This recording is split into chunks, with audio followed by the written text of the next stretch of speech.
Cecilia, so the lady said, this is the only one. I'll have a look. Thanks for that. Welcome back from lunch, everyone. We will crack into the second part of our meeting, starting with item 11.6. 11.6, the action items report. Any further updates from officers on any of the action items as they're written? Speaker. Okay, any questions from members of the committee? Read the action reports. Just trying to find the page. Yeah, just like some. I'm 146. 146. trying to a run sheet actually. I do. You have a question? So I'm just wondering how the NOMO went with the NOMO talk with the Greytown Community Board. So there's still, I thought I'd identified a site. And have discussed that with Stephen Corbett. But I think I need to find some more, a different site with more residents that are close to it, because there's only one side of this particular site. It's got people living on it. So we feel that we need to have more residential feel. So the pamphlet has been written up, which I was going to give to Alex to get approval on that, just to send it out. And yeah, then so hopefully pretty soon we'll have something. The next conversation is to with the what was one of that presented at the Model Standing Committee that was growing natives and things. It's to talk with them to Polco. No. Oh, yeah, with She, wasn't it? yeah, she presented Yeah, and she had the there about the sort of planting. grasses. Yeah. Okay, cool. Yeah. So yeah, so it's still pretty much a work in progress. Okay. It's alive. Well, no, I haven't talked to Papua yet, but we felt that felt. No, but just around like appropriate, like if we were doing wildflower seeding and it turns out that that's actually wildflowers that are not great to have in the environment. Yeah. Chucking their own seeds everywhere, as opposed to what we. Natives, yeah. Native flowers. Yeah. So there's I can't remember her name, but she presented to the Understanding Committee. Yeah, and so she's based with the Pipe and Mokai nursery, but they have a whole lot of Sorry? And they only grow there, I mean, her name was. will grow around in. Yeah. Same as like it. Only grow what's. Yeah. Appropriate. So yeah, so when I mentioned it to her, she was like, "Yeah, we'd be mad keen to be involved." Other council Walker. Yeah, I have a few. First one is 461.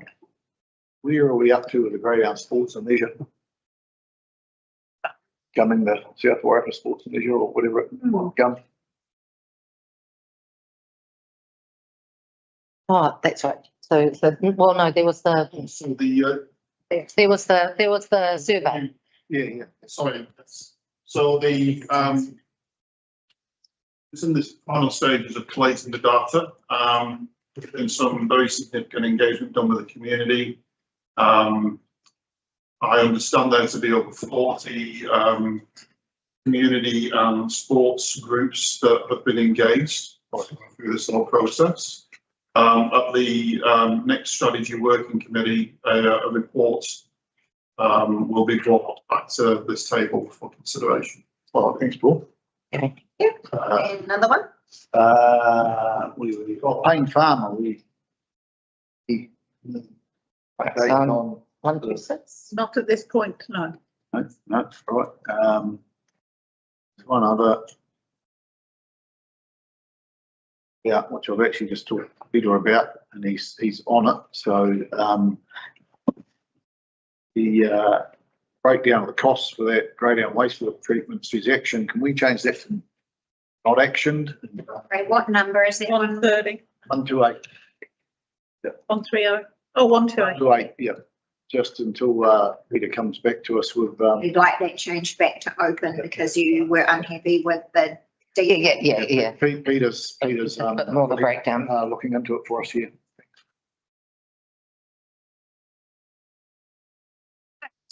Any further feedback? No, so we're moving right along. This is the section now which allows councillors to provide any feedback, community board and Māori standing board. Now I know that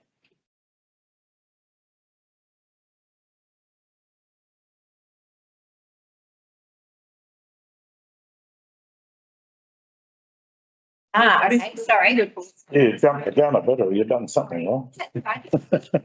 Correcting the issue and making sure that you're all awake and following what's going on. You passed the test, congratulations. We are moving now to the chairperson's report written by myself. A few items to cover off. I will take the report as read, but the first item that requires a resolution from this committee is the endorsement for the Rimutaka Road Action Group supporting their aims of an investigation into a new alternate highway. And it says over the Rimutaka Hill, but the alternate wouldn't actually necessarily be over the hill. It might be around it, through it, across Under it. under it. Who knows? Oh, so it's not to the hill, it's through the hill or, okay, okay. Leads through the wider Yeah. capacity, and having the Rimutaka Hill Road included in the government list of roads of national significance. You'll see from the paper that there is no ask for any financial backing from this council for the action group. The action group are looking for endorsement in their long-term goals onto the central government's roads of national significance list for investigation and eventual construction. That is that item. The second item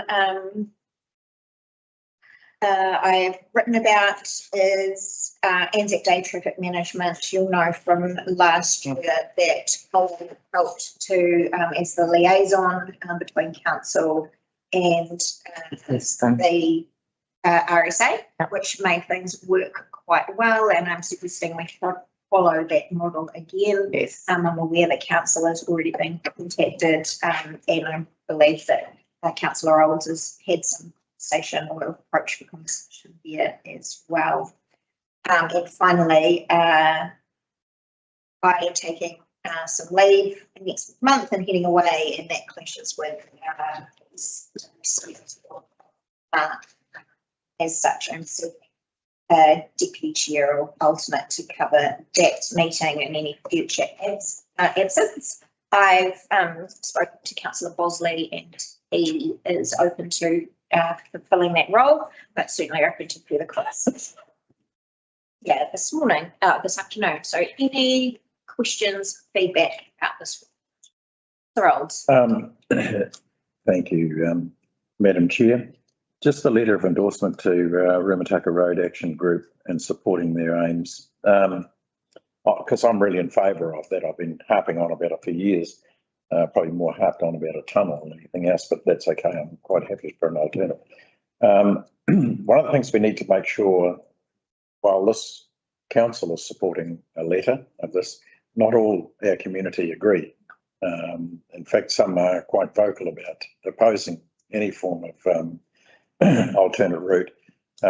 So a letter of endorsement would come from the support of this council, for instance, but I would expect if we got to the push came to shove and we got down to, not in my lifetime, but there's another group that come along, drive this the next step further, or NZTA say, yes, we're going to put it down as a road of national significance.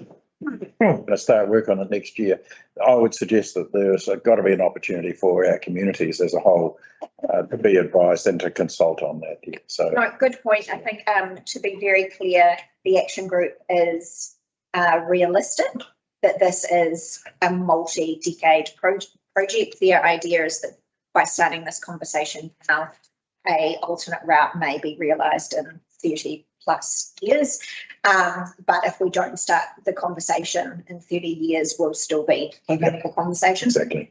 And also being clear that this is endorsing the investigation. So in no way are we saying any one particular idea for a route is the right one. We're saying we support the conversation, we support the investigation, and we support this being a central government project. Yep. I think that are the key points. Okay, Councillor Woodcock.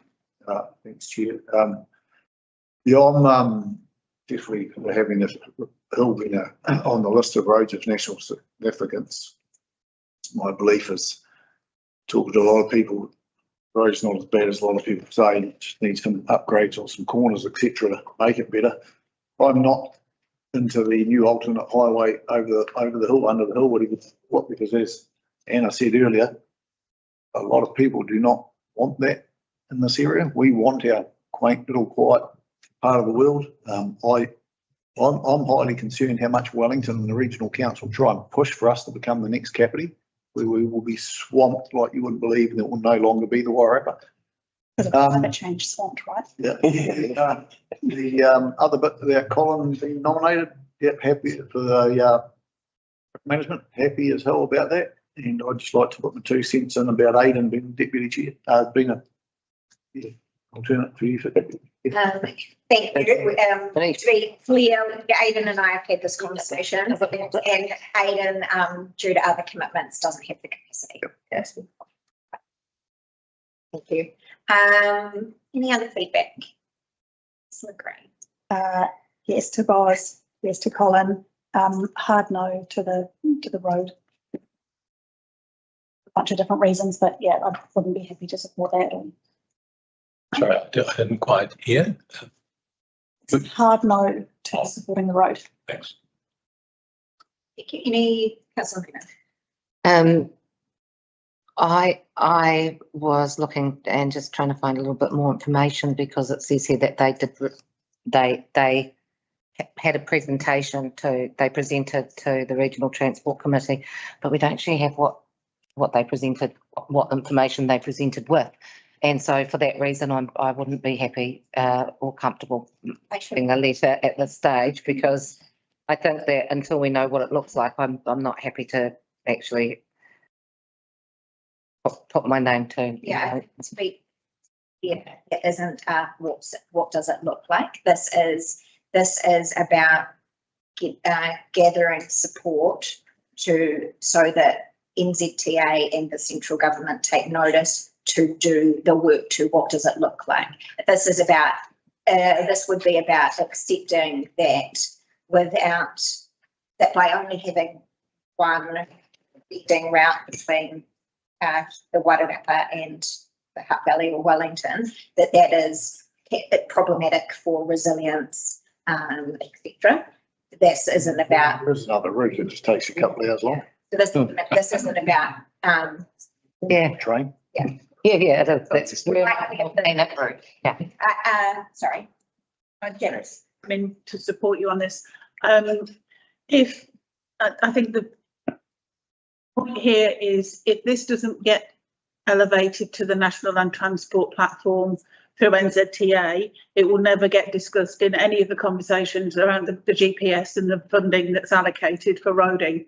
So this is about putting a flag out there to say from this group that they want to get it into that process for consideration. This isn't saying that you support the road, it's saying you support or not an investigation into, and it does have wider support across the region. I think at the mayoral forum it was brought up by the Mayor of Whararua as well, from a resilience perspective, when you're looking at when we did the Alpine 8 fault emergency thing in Masterton that day for the national test, what we found was we became as cut off as Wellington because both of our access points were out of action. So it's out of action. It's more around those things, but if you don't actually have a flag out there for it to at least trigger a conversation at that level, it goes nowhere anyway.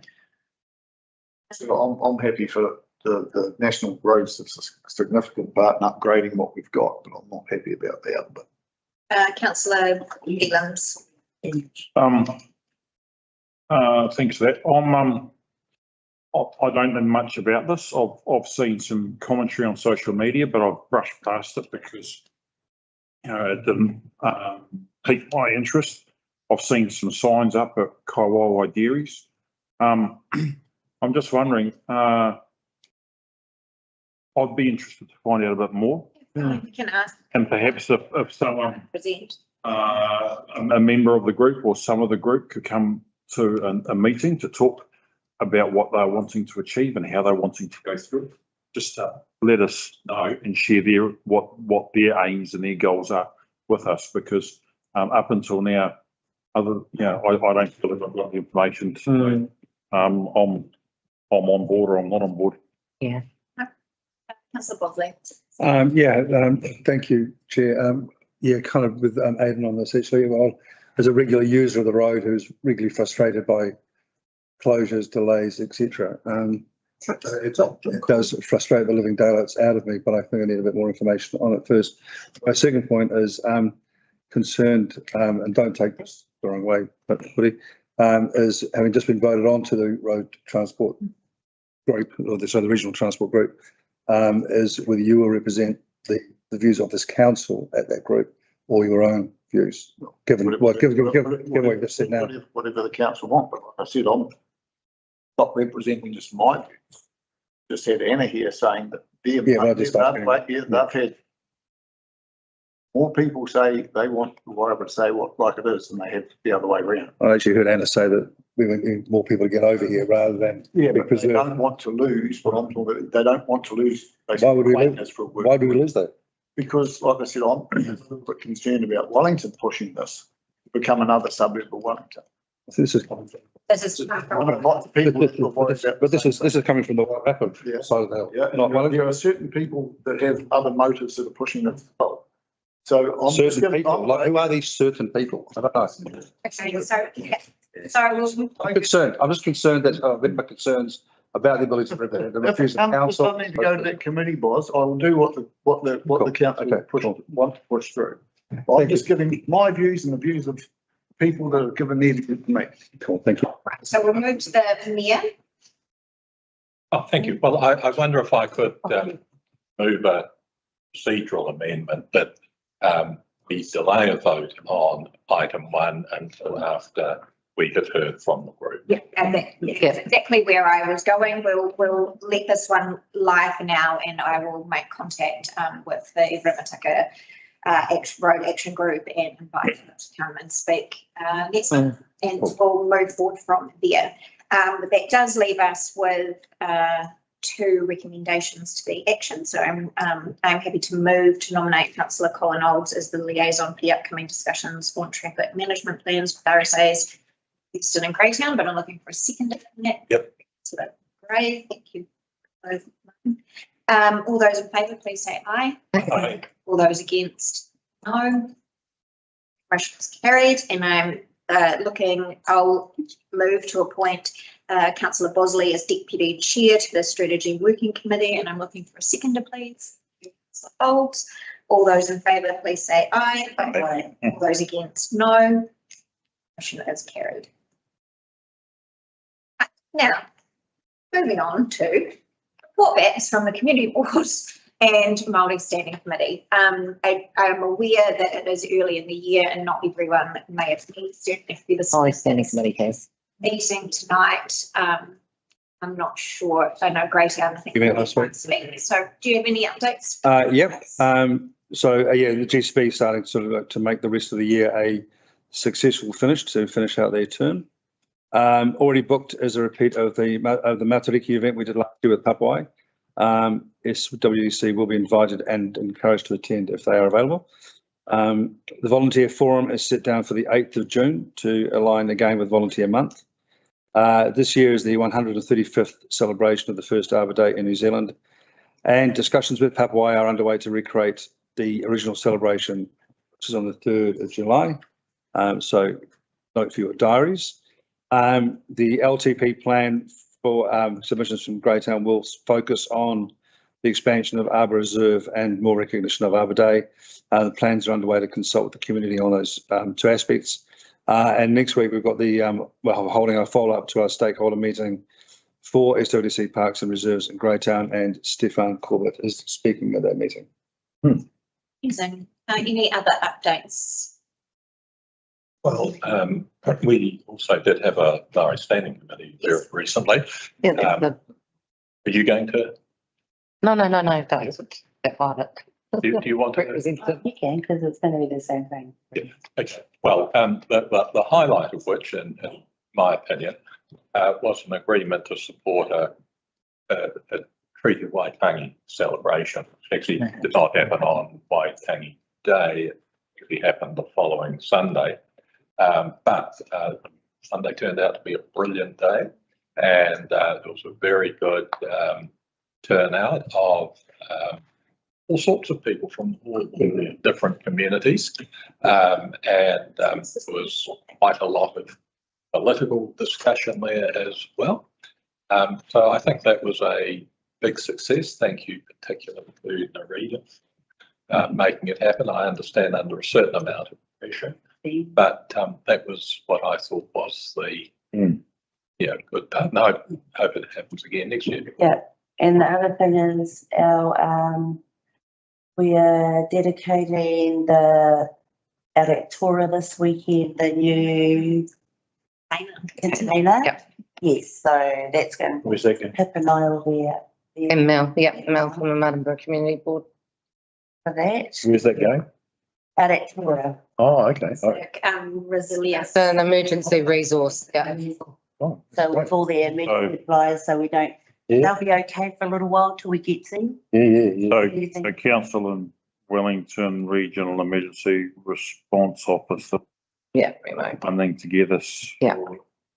Not 20-foot shipping containers, but 10-foot, I think they're 10-foot shipping 10-foot, are they? Yeah, stacked full of initial supplies and equipment to and there's one going to go into Naui apparently as well. Naui and Lake Ferry. Where's the one, is the one, Down the other coast. Yeah. It's just that I do now. is the one at Tor, is that going right out on the coast or is it going No. different? Going at Marcia Hunter's place halfway up the Oh, yeah, road, so up. So everybody will need to get up to that high ground. yeah, fair enough. So Yeah, that's great. Marvellous, that's fantastic. Yeah. Gosh, long overdue. So yeah, some good things are happening, and that's all from the mahi that everyone's doing last year and the year before. So it's take fruition now. Yeah. yeah, and from the learnings from the flooding, previous flooding, so those containers were, that were able to then get into the areas afterwards have shown that actually if they can be there before, it'd be amazing, so, yeah. You know, but everything is, everything. Here in just a while. They're amazing, yeah. Yes, Yeah, thank good you, things. everyone. It's always good to hear back what is happening in our external but internal boards. So thank you. We look forward to more community boards meeting over the next wee while and being back next. We'll move now into item 13.2, the infrastructure portfolio update. Councillor Elam, you can take your report as read, but is there anything you'd like to add or highlight? Thanks, Chair. I am just going to briefly rush over things, as read. It is brief, primarily because with the Christmas break and the holiday break, we haven't been able to receive the normal flow of information, dashboards, reports, etc. From the other organisations that feed information into this. I've recently received, or just in the last week, received some roading information from Stefan from Ruamahanga Road. So there will be a more fuller and detailed report coming in the next SWC meeting, which will have dashboards and reports from Ruamahanga Roads. I'd just like to, there's a couple, and as this report was completed at the end of last month, there's probably no doubt information that has come in since then. So just bear with me, please. The first point I want to discuss is that information here about the pedestrian lighting project. I was really keen to get and share some information with the table and the community about that. I'm aware that there have been some emails bouncing around from other elected members focusing on issues, but I want to leave what has happened in the past and move forwards and focus on the future and getting this result in. When I wrote this, I think, I've said in here that staff were urgently looking to source another company. However, I understand another company has been found to complete the work. So if there is any further updates on that to come, that would be great to receive as soon as that info can come through. Likewise, the water services, unsure as to whether information has been able to be shared as to who the vendor is or the contractors are for the desludging projects. But that's great. That will be happening sooner rather than later. It's been too long coming. Featherston wastewater treatment consent process, that's all moving along with council staff, Wellington Water and GW working. So hopefully we'll be, what's the next process there? Is submission, Stefan? Another commissioner.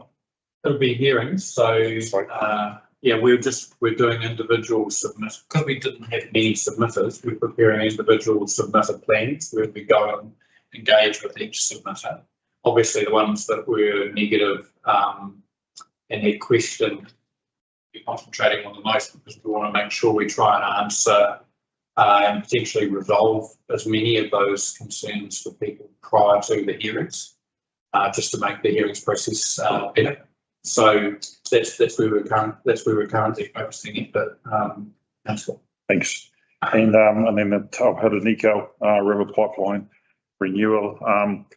Peter has been overseeing that in his role as council's water engineer. He's been working with Wellington Water and contractors to ensure that project is moving along. So that start date will be as read here in March. So it's great to have Peter on board and having a direct input into some of these water infrastructure projects that we have happening in our district. Thanks, team. Got a question from Councillor Gray, question from Councillor Maynard, and then a question from. So a question about the Taupō River Pipeline renewal. I don't know who to direct this question at, but one of the things it talks about working with Wellington Water for an emergency supply plan if there's a failure during the project. Is there also going to be a communication strategy with people in Featherston around that? And if there is there a way to dovetail that into community emergency education? Maybe yourself, people looking after their own emergency water supplies. There is, for you, Madam Chair, there is a whole heap of work that's happening in this space at the moment. So one of the things that's going to be brought to Assurance Risk and Finance in a couple of weeks' time is an update on us standing up an emergency management office across the 3 councils. Part of that is to get a better understanding of the risk landscape across the whole of the Wairarapa and how that then might inform our future investment and our future engagement with our community resilience building. We've seen some great examples, Marlborough Community Board and the work that they've done out, obviously not just locally here, but out into the extended rural community as well. So what we want to do is put that on steroids, and but to do that, we don't want to do it in an uninformed way. So a risk landscape to then help inform all of our activities in a consistent way. We learned a lot, for example, with the Admiral's Road, and just a couple of years ago, people don't care. In Akura, and people don't care where district council boundaries are, and nor should they. And we've got to think in a bit more of a combined view of the Wairarapa region in terms of connectedness and resilience. So that plan will help gel all that together. Just thinking in terms around this project, is there just, I mean, it's something we should be talking about a lot, is people taking responsibility for their own preparedness. Then this might be another way to throw it. Yeah, we do have roles within Remo in particular that's meant to work directly with the communities, working with the talk about it at a local level. Have you got the necessary equipment and the forces at your house level? So that again will form part of the plan. Not that we anticipate there being a gap in water supply, but I think, councillor, there's a full, we haven't given it to the state recently, but it has been given to council previously. There's a full contingency plan behind the failure of the pipe. So, you know, it's pretty robust and comprehensive, and it involves a lot of trucks with a lot of water, and it costs a lot of money. And that will happen if we lose the pipe, and people will get the water, and that's part of the contingency behind the project. But personally, I wouldn't. There might be a lot of issues to think about in linking that to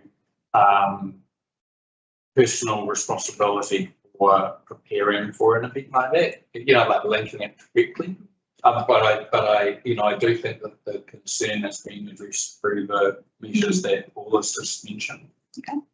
But don't worry, if that pipe fails, we have a plan to make sure the town is supplied with water and considerable. And there is the ongoing support, of course, for our water collection, the reduced costs that householders can purchase as well. we don't have a communication strategy with Featherston around this this piece of work that's happening, because we don't think there's likely to be an issue. We're not flagging it in advance, no. Okay. But it is, let me dig it out. It's a really big document. Let me dig it out and send it to everyone again. Yeah. It has the Thompson engagement. Through the check, can we take that offline as well? Yes. Okay, so we're going councillor Maynard, councillor Pauly, and then the mayor. And so.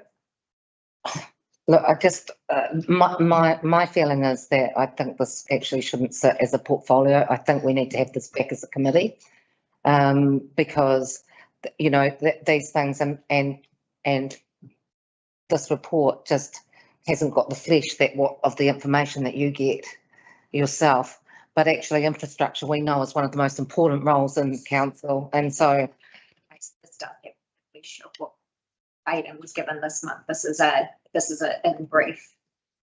So what I'm saying is I think that this actually needs to come and sit as a committee again, and that way we're hearing the information, you know, the committee has that understanding, we're able to actually move with this. And like, I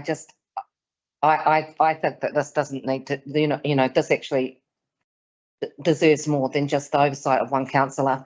I don't think that's fair on you. You know, and I mean, I know that you're probably fine with it, but I'm not. I think that there needs to be more people sitting around the table when it comes to our infrastructure.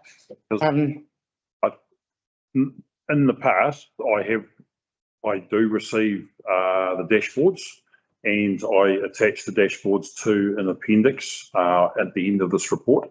There are no dashboards to attach. The only dashboards that are available were Wellington Water dashboards that were dated from September last year, and I was asking for some updated information. However, due to that holiday period, that information wasn't available. So that's why there's going to be a fuller report come through this table in March with all that further, more detailed information available. So everyone will get to see the information, and we'll be covering off all those.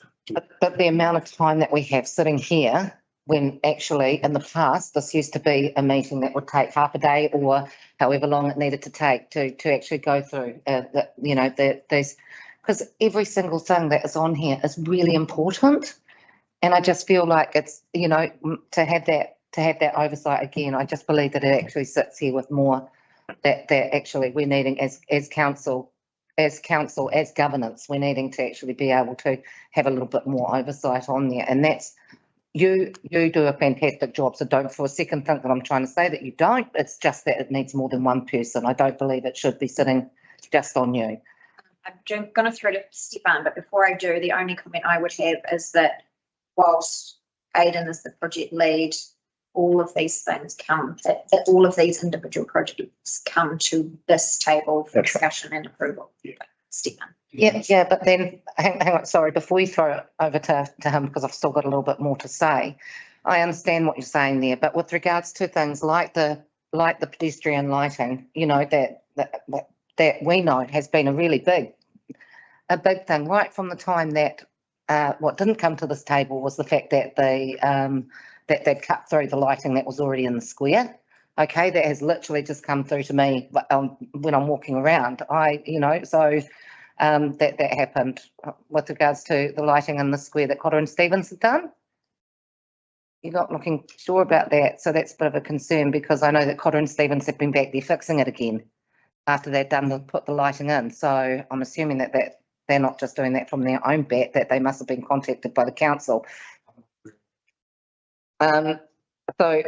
So, you know, there were mistakes that were being made by this group prior to them actually going into liquidation, and I have concerns with regards to that. Sorry, Cotter and Stevens is an MNS group, so two. No, they're the ones that. So because I'm talking about the lighting that was already within the square prior to the lighting that's going over the. So there was underground lighting, so cables. That was one project. That was one project which Cotter and Stevens dealt with, and that was managed by James and his team. Yeah. And then there was the pedestrian lighting project, which was a separate project, which was managed by Tim and his team. Yeah. And they were separate projects, and from my understanding is that the wiring network for the lighting within the square was within the square, and the pedestrian crossing project dealt with the wiring outside the square. I haven't heard anything about lighting or wiring being damaged or cut by MMS inside the square. That's the first that I've heard. Yeah, well, and until now, there's been nowhere to raise it because we don't have an infrastructure committee to be able to ask these questions. So I need to have a committee though to raise. I think we do. I'm surprised that you say that because I do think that we need to have an infrastructure committee back again. I think that there needs to be more oversight on what's going on with regards to our infrastructure, and that's just where I sit with this. And you know, with regards to the Tauwharaneke River pipeline renewal as well, you know, the fact that they're looking at starting it in March, you know, like when it could have been started in February, because what we're talking about is we're always being told about delays that tend to happen. Well, why are they looking at doing something within a river that when we're moving into, you know, winter, that's like, so I have concerns about Featherston, what those implications are if the water, it needs to be done, because you've just said it will be highly, highly expensive to be able to look after our Featherston community there. So there's a couple of things there. One, I just reiterate again that all of these projects sit with this committee, so we all discuss it, and those papers always come here. I'm not sure that a month's delay from February to March would.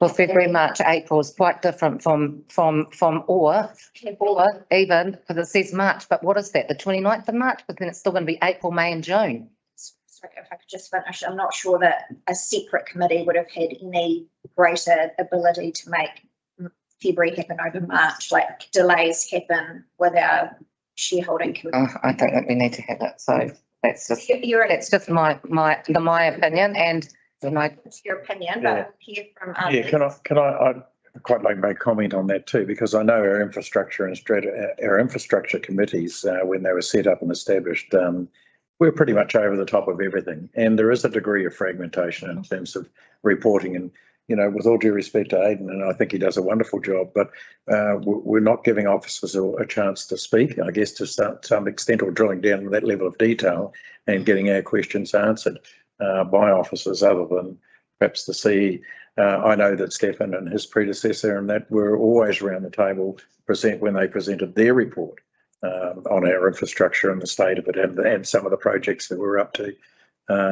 So I guess as we as councillors don't get the opportunity to have those discussions in an open forum previously had, and also an opportunity to ask questions of officers to get those timelines, those results, etc. So there is some portfolio leads. It's really good because we get a brief overview of what's happening, and I know that Aidan's on top of everything, but we're not actually hearing much from us. Stephen had asked to speak earlier. Yep. Stephen, when the infrastructure portfolio lead does his report, ordinarily you do a officer's report that sits alongside it. And so there's a governance level report and an officer level. Generally both at the same time. So normally we would have you sitting together. Well, it's some of the time speaking. yeah, so thank you, Chair. Actually, the report that I prepared for Aidan for this table is exactly the same report as I prepared for the infrastructure committee, and it would be the same report that I would prepare if you asked me to do it and then speak to it. It's like in roading, you have the Tim's work, the high level work around the project, pedestrian crossing, speed review, Riverford's Bridge, all the sort of sensitive stuff he's working on. Then you have the operations report from the Rural Roads team telling you how the contract's performing, and then you have some dashboards and some data supporting that and telling you about the finances. That's together. Same water, same in community operations, and so you get a very full, comprehensive report. Now, at the moment, I hand that to Aidan. We talk about any concerns that he has and things that he wants to highlight and flesh out for you, rather than going through what is a lot of information. And then I support him and I support you by being here to address any issue. And so you know, obviously, whether you choose to have that done through Aidan, whether you choose to go back to the future and do it in some other form, it's a decision for you. But it's the same report, and it's still me sitting here and my specialist sitting here answering your questions. Just further to this, so what we've got in front of us today is a 1.5 page report that does directly say a more detailed report will come. 19th March. Yeah, so what we're saying is Aidan fulfilling his portfolio lead timeline, which said he was reporting today. He just didn't want to bring in, he didn't want to have nothing to But what the conversation the two of you had was actually, due to the holidays, about I need more time to pull the full report together. So what you will see in March is the regular fulsome report where both officers and governance will report on it and speak to it. I didn't want to have this meeting occur today, knowing that there was a time slot and I had to present an infrastructure portfolio lead report and not present anything table. Yeah. So I pushed and I asked for information on these subjects and these topics to present to you, knowing that I'd be getting more detailed information in the intervening time to present a full report. And the other point was that if we deferred my infrastructure report until March, there was no opportunity for another portfolio lead report to be drafted at really short notice, and it's the agenda for this meeting. Councillor Wortley. Oh, thank you. Yeah, and then. Yes, thank you. I just wanted to ask with the roading, the lighting on the screen, has there been any update on the time frame for that? Since this has been written. And been upgraded. I haven't received information. Right. In a Martinborough. We've got the Martinborough, yes. We've got the another company lined up to take over the work. Tim's preparing a work order and getting the contract in place to do that, and they know that it's urgent. There's also a little bit of handover needed between the company that's in receivership and the new company, but we're working at pace to try and get that done as fast as possible. Because on the Martha lights, it's interesting because it must have been almost the last day that the contractors were working on it. And they had holes at the bottom of the posts and they were doing something in the wires. And, you know, I talked to them and they said it was going to be going in a couple of days. Yeah, it just needs to be plugged in. That's actually all the wiring, everything's done. That include Venus Street and that as well, so. Could we go? You can't go to it. It's not amazing. Not not easy. Put it a plug in. And there are some lights that need the lamps put on the top. I have them in my office, so. Was that- We have the lights. It's gonna happen. Yeah. On your porch at home. Well, I know a lot of people who could do that in the dark of the night. Okay, and also on the timetable for the desludging, I mean, it said there's an estimate of 16 weeks. I mean, who's done that estimate? Is that the contractors or? That is the. So is that, have they already, I mean, just how tight is that estimate? Have they done a proper? There's a Gantt which shows us how that works. Okay, You know, beginning with the lay down pad and then the vacuum system to get it up into the geobags. there could be some penalties on them if they don't reach that. Leads to. Yeah, I mean, they've got milestones. Yeah, They have to reach. Yeah, okay, that's good. So it's fairly definite that 16 weeks. And the tender has been issued now to, and the contract. I understand it has been. That it's been. That's why I'm hesitating to get my this company. Just that I'm in a public meeting and I. Yeah. No, understandable. So once that has been confirmed, can that be shared with us and there's some timelines? Yeah, of course. We started building a communication strategy as well. And Yeah. Yeah, because I think it'd be really bad if we started talking in timeline. But again. Yeah. Thank you. Yes, thank you, Chair. Look, in view of the significance of this report, I think it's important that we have a motion that the report be received by the committee. And I would like to move accordingly. See, I do. A second that. And the second thing is, I look at the Tauwharanika, the new connection, very much in the same light as I look at PowerCo's redoing of its lighting network in Greytown. That's what it is, except it's water, not electricity. And I think it has to be well communicated to people for a variety of reasons. The first is that actually people will notice something going on and they will plague some of us if they don't know what's going on. So they need to know.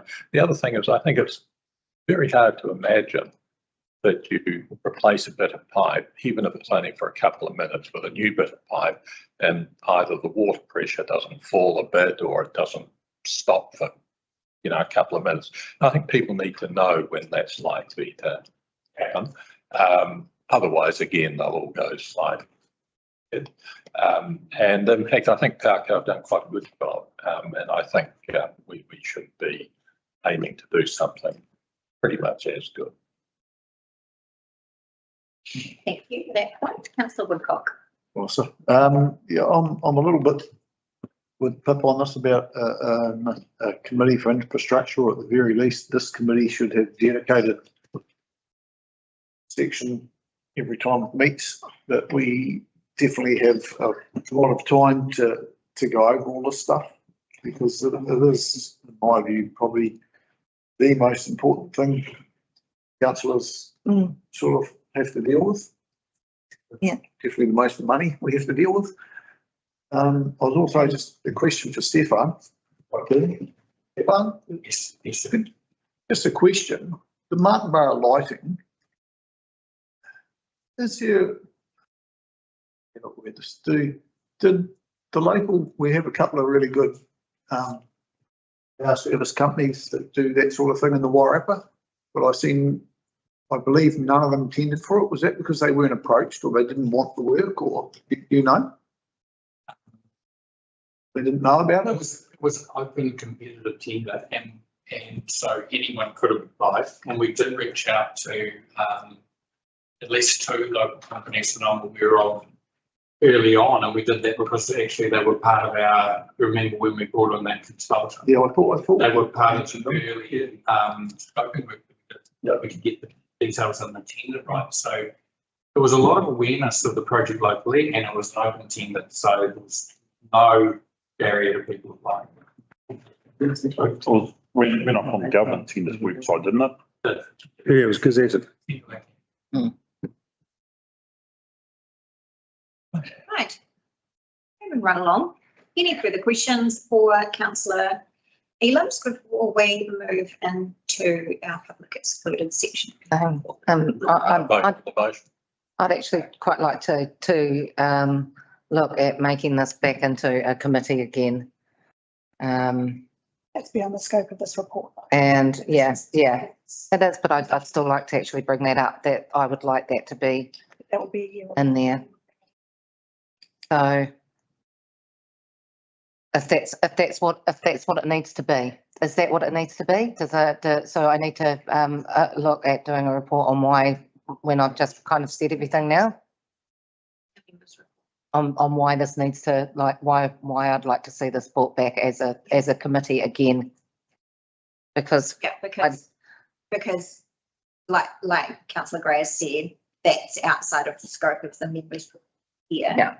So that would be a matter of you bringing your. Okay.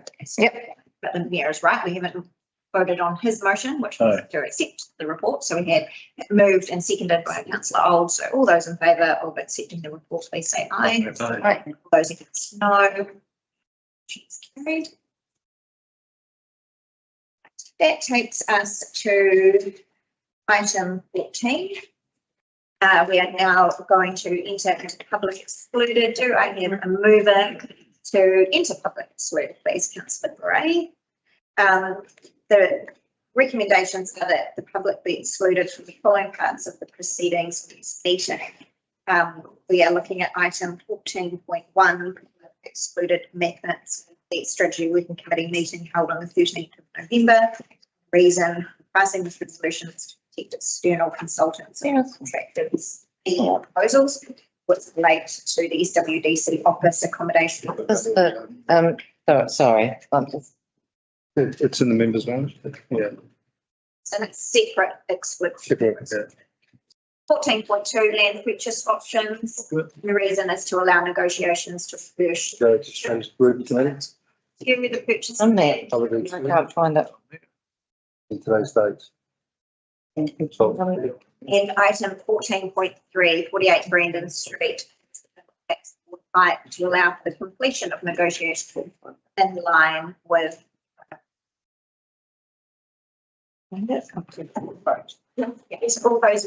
Go to strategy, keep going, it's right at the bottom of it. Great. All those in favour of moving into public excluded, please say aye. All those against, no.